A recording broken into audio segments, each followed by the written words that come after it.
Jai Jai, minhas mais humildes reverências.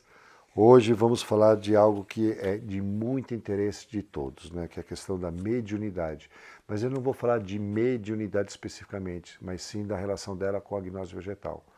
Porque, na verdade, a questão de mediunidade é um estudo muito extenso que tem aqui dentro da Irmandade Polimata, em que é um processo de mediunidade mais amplo, né? Que a gente chama de piatá, que é o ato de você poder trabalhar dentro das 26 processos mediúnicos que existem, né? O que é ser médium, né? Ser médium é ser um mediador entre os planos.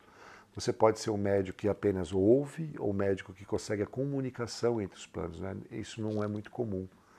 A maioria é receptor, sabe? Mas ser receptor e também enviar as mensagens, ter essa conexão, é uma coisa muito incomum. E nós conseguimos isso muitas vezes dentro do processo de gnose vegetal, da ayahuasca. É um processo de mediunidade que vai um pouco além. Um dos fatores que a ordem prega, o pragmatismo prega, é que todos somos médiuns. Tá? Eu questiono qualquer pessoa que acredita que não é. Ela tem um processo mediúnico, só que as pessoas têm essa mania no Brasil, né? Que é o país com maior capacidade mediúnica do planeta, que coisa linda, né? Aqui existe muito costume de médios muito mais avançados que incorporam, tornam-se parte da entidade, né? Mas nós temos também médios como o gracioso Chico, né? O Chico Xavier, que ele usava psicografia. Existem vários processos mediúnicos, clarividência, aurividência. Então, são desenvolvidos, cada pessoa sob o seu aspecto. Desenvolver-se mediunicamente é também mexer a nível fisiológico. Pessoas que começam a desenvolver a nível mediúnico, elas percebem que é muito comum ter dor de cabeça ao sábado ou domingo. É incrível isso, né? Por que sábado e domingo? Porque é o dia que o cérebro não está funcionando. Para você poder ter visões, ouvir mediunicamente, você precisa fazer essas conexões. Tem um processo para ser realizado, como realizam as casas espíritas, seja elas kardecistas, seja elas religiões africanas, seja qual a conexão que religiosa vai ali ser determinada.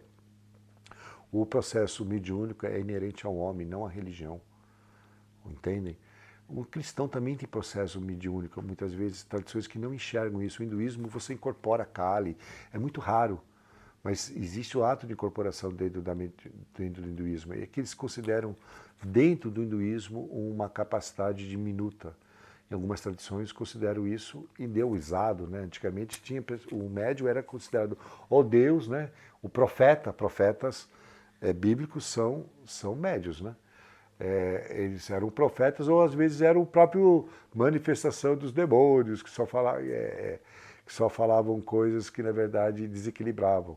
Então o ato mediúnico, se nós estamos bem aparelhados, vamos usar essa palavra, alinhados com as forças superiores dármicas de evolução, ele vai ser extremamente positivo para a nossa vida.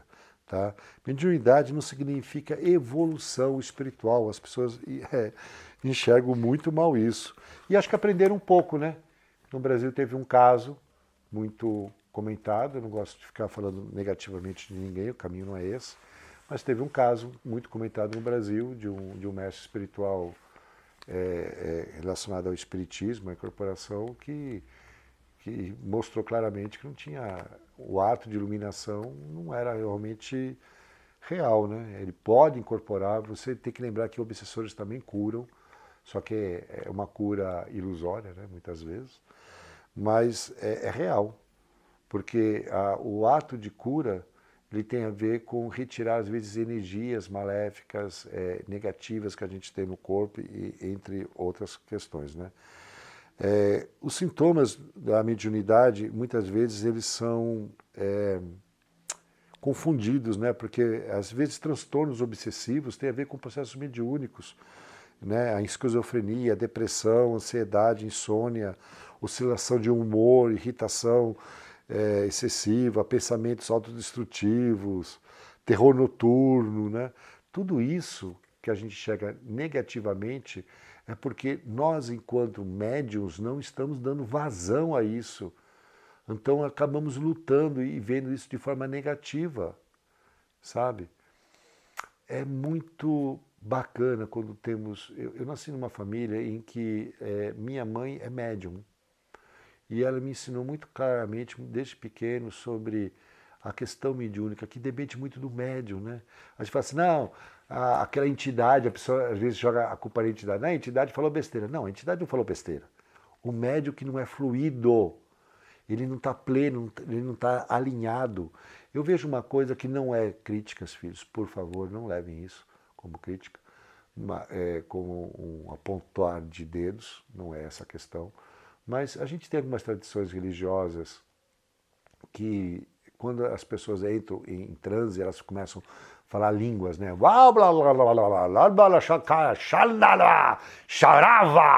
Sabe? Começam com isso. Na verdade, são pessoas que, na verdade, não têm refinamento espiritual. Essas pessoas que fazem isso, elas poderiam ouvir claramente e falar claramente junto às entidades. Eu falo isso porque eu sei que a nível incorporativo, eu falo vários idiomas e alguns idiomas que eu não domino completamente. E tem outros médicos da casa que fazem a mesma coisa. Eu tenho um médico na casa que ele nunca estudou sânscrito, só que ele vem falando sânscrito. É difícil isso, hein? Quando você fala espanhol, italiano, né, inglês, é uma coisa. Sânscrito, latim, que também acontece aqui, entidades que falam latim, a pessoa não sabe nada, nenhuma palavra em latim, a gente tem que gravar e depois ir traduzir, sabe? Porque também eu não sou 100% fluido em sânscrito, em inglês, eu falo todos esses idiomas, mas eu não sou um linguista, né? Nesse sentido, eu sou um mestre espiritual. Negar é reprimir a nossa evolução espiritual através da mediunidade. Toda vez que a gente nega, a gente está reprimindo esse processo. Então, se permitir e ponto, vírgula, travessão, por favor, junto a pessoas que sabem o que estão fazendo. Não, eu vou frisar isso sempre em todos os estudos do polimatismo, porque nós não somos uma tradição doutrinária, não queremos que você seja polimata. Eu quero que você entenda que Deus não tem religião, todas as religiões são divinas, que você se encontre dentro desse caminho. Se você se encontrar dentro do polimatismo, ótimo, se não, está tudo bem. Não estamos nesse caminho. Então, a importância de não negar a nossa espiritualidade é também não negar o nosso processo mediúnico. Afinal, você quer ser o quê? Alguém que fica ouvindo as histórias do outro plano ou se conectar diretamente ao outro plano? E esse é o ponto da mediunidade. Nós temos a conexão direta a outro plano. Você está negando isso? Voltamos à Idade Média. A Bíblia está escrito em latim. E eu sou analfabeto, né? Diga-se passagem. Aí o que acontece? O que o padre falar, tá ok. Aí veio as reformas evangélicas que trouxeram primeiro, né, a Bíblia para o alemão e daí começou a ser traduzido. Para que as pessoas tivessem realmente acesso à informação. Se você deixa a mediunidade à deriva no teu processo espiritual, você está à deriva. É sério. Muitas tradições não levam a mediunidade a sério. Você deve levar.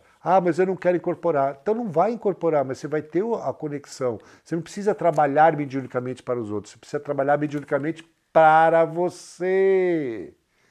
Para a sua evolução. São as ferramentas que lhe deram para a tua conexão divina. Todos nós temos essas ferramentas, são 20 e poucas, 26, outros falam 28, 22, a relação muda um pouco.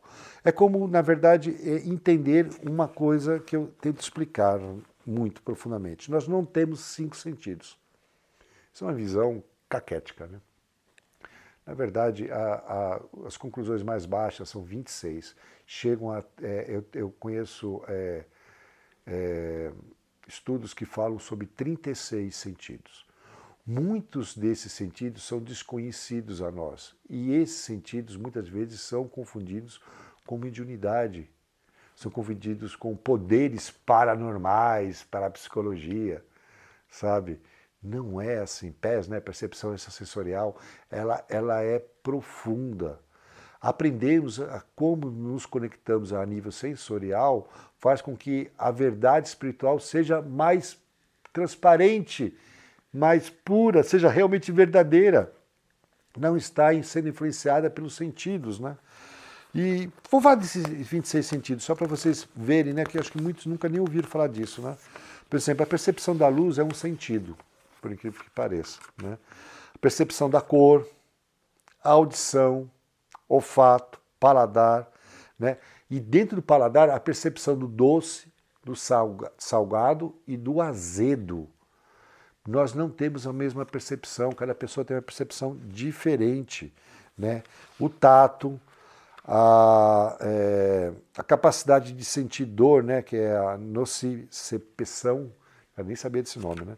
Que é a nossa capacidade em controlar a dor, e isso é uma coisa muito bacana. Sem querer levar isso para outro lado, mas eu tenho pessoalmente uma percepção da dor muito incomum. Minha dentista fica realmente abismada, porque muitas vezes eu não uso anestesia, por causa dessa centralização, dessa meditação que eu fiz durante anos. Não quer dizer que eu não vou usar anestesia, muitas vezes, né? Mas o fato é que tornou-se uma resistência por uma observação à própria dor, né? Eu tive um mestre espiritual que me ensinou muito sobre isso, sobre a dor, eu tive muitos ensinamentos sobre isso. Mecanorrecepção, que é a capacidade motora de dar respostas, né? A gente responder motoramente, que é o que acontece com médiums que dançam. Ele precisa ter um controle corporal muito alto, né? O equilíbrio, né, que é um dos sentidos mais importantes, a gente sentir e estar em equilíbrio, não sentindo essa dificuldade de centralização no corpo, né? A capacidade de perceber o próprio corpo é um sentido. Isso é louco. Eu sinto meu próprio corpo, eu sinto meu coração, meu pulmão, meu fígado, né? Que eu sempre falo, sorrir com o fígado, né? Tem que sorrir com o fígado. Porque o fígado traz essa felicidade, esse movimento a nível de enzimas, de hormônios, né? E acaba nos ajudando.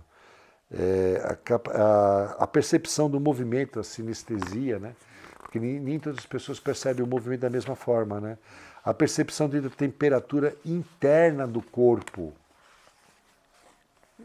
Muitas pessoas só percebem isso com a febre. E mesmo assim, você vê que é interessante que a gente tem dificuldade com esse sentido, que a gente usa termômetro para ver realmente se estamos com febre.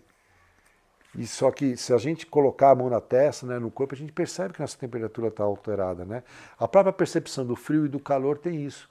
Eu sou europeu, eu tenho uma grande dificuldade com o calor. Mas com o frio, a gente pegou uns dias aqui, esses últimos dias, que deu menos 2 graus, né? E eu dormi numa boa, porque para mim é até gostoso o friozinho. Eu tenho essa capacidade. Quando eu morava na Itália, na região Trentina, nos Alpes italianos, eu me lembro uma vez que eu fui na casa de um brasileiro com uma italiana que tiveram um filho, e de repente eu estou lá, a gente está conversando na sala e eu ouço um choro de uma criança. De repente a mãe foi lá para fora e pegou o bebê. Eu fiquei horrorizado na hora, eu não entendia. Pessoal, é sério, nesse dia estava 25 graus abaixo de zero. Eles deixam a criança 5, 10, 15 minutos no ar frio para poder ter resistência ao inverno, como os esquimós fazem. Mas eu nunca tinha visto isso, eu vi isso na Itália. Eu fiquei com dó do bebezinho, entendeu? E a mãe falava que ele fazia isso todo dia e era orientação médica. Porque é uma realidade a necessidade de você conseguir ter essa resistência, especialmente se você mora nos Alpes, numa região bem, bem fria, né? A questão da percepção interna do corpo relacionada às sensações internas dos líquidos. Isso é louco. Você percebe isso às vezes pelo estômago. Se toma muita água, você percebe os líquidos, a fluidez do organismo, né? A pressão arterial também é um sentido. Você sentir a pressão arterial é um dos sentidos igual ao olfato, igual a todos, né? A questão de oxigênio corporal, você se sente oxigenado ou baixo oxigenado. Quem fuma percebe isso mais facilmente, entende? Os líquidos referentes ao cérebro, né? Vocês não sentem uma pressão às vezes no cérebro? Você também sente? Então esse é um sentido que você está enxergando, a pressão cerebral. Isso ocorre. né? A pressão osmótica e plasmática do corpo também é um desses sentidos. O nível de glicose no sangue, né? Hemofilia, né? Que fala, os hemofílicos, que tem que ter... A hemofilia não. Diabetes, desculpa, perdão, filhos. A diabetes, na verdade, a alta concentração de sangue, de açúcar no sangue, é uma coisa que você percebe. Você mesmo que não tem esse problema de saúde, você às vezes sente vontade de comer um chocolate, de ter alguma energia no corpo, né? Nesse sentido. Inflamação nos pulmões, por incrível que pareça, também é uma coisa que a gente sente, a percepção pulmonar é um sentido, né? E a sinestesia, né? Que é a desordem da perspectiva, né? A gente perde também ela. Então, como que a gente vai realmente entender a mediunidade se a gente não entende nem o nosso próprio corpo e sentidos? Por isso que eu falei sobre isso. Muitas das coisas que a gente acredita ser mediúnico, paranormal, não é. Eles pertencem à nossa capacidade única enquanto seres humanos. Estar no reino de Deus, estar em processo de supraconsciência, nirvana, moksha, é entrar nessa percepção de uma forma mais clara, ela é ampliada aos seus sentidos. Os sentidos se ampliam e você toma consciência desses sentidos. E que faz com que você possa, muitas vezes, através da união desses sentidos, ter uma epifania, uma compreensão clara sobre a vida. Ok? Mediunicamente, temos que aprender muito, né? Porque a gnose vegetal trabalha sobre processos mediúnicos que diferem um pouco, às vezes, da mediunidade kardecista, por exemplo. A questão de conexão com animais, a questão da conexão, desculpa, com a floresta, com o meio ambiente, com a natureza, ela possui nuances muito particulares. E o fato da gnose vegetal ampliar claramente, inquestionavelmente, nossos sentidos, e hoje eu já falei de 26, quando existe um estudo que é PES, né, percepção sensorial, que a gente põe os 30 e poucos, já é um estudo mais avançado, que faz com que você se entenda claramente quem você é. É muito difícil desenvolver processos de paranormalidade, telecinésia, clarividência, todos esses processos mediúnicos, se você não entende quem você é. E digo mais, o desenvolvimento mediúnico desses processos, eles são reais. É que a gente chama aqui de PES, né? Percepção sensorial. Eles são alcançáveis por todos. Alcançar poderes paranormais não é nada impossível, ilusório ou temporal. Mas necessita de muita dedicação e você está junto a pessoas que sabem. Isso é um assunto, é um conteúdo muito restrito de mestres que sabem disso, né? Eu realmente aprendi isso, foi nos países da cortina de ferro, pessoalmente, né? Porque esses estudos dentro de alguns países como a União Soviética, extremamente avançados. Como em outros também, como no hinduísmo também tem esse processo extremamente avançado que a gente chama de siddhas, né? São os poderes siddhas. Então, temos que nos entender, nos compreender para a gente conseguir separar quem somos nós do nosso ato mediúnico. E esse é o grande ponto, porque as pessoas se iludem nisso. As pessoas, eu tive muitos discípulos que incorporavam obsessores durante os rituais e queriam fazer cura. E tinha que pegar o rapaz, afastar, sabe, ir com calma e explicar. E muitas deles acreditavam nisso. Eu tive uma, nossa, essa foi bem complicada, porque ela não aceitava que ela estava sendo realmente, aquilo era um ato de domínio obsessivo, não era um ato de um ser de iluminação. E se você não tiver alguém do teu lado para questionar, você vai acreditar nas suas próprias ilusões. E esse é o papel do mestre espiritual, do teu guia, do teu dirigente espiritual. Ok?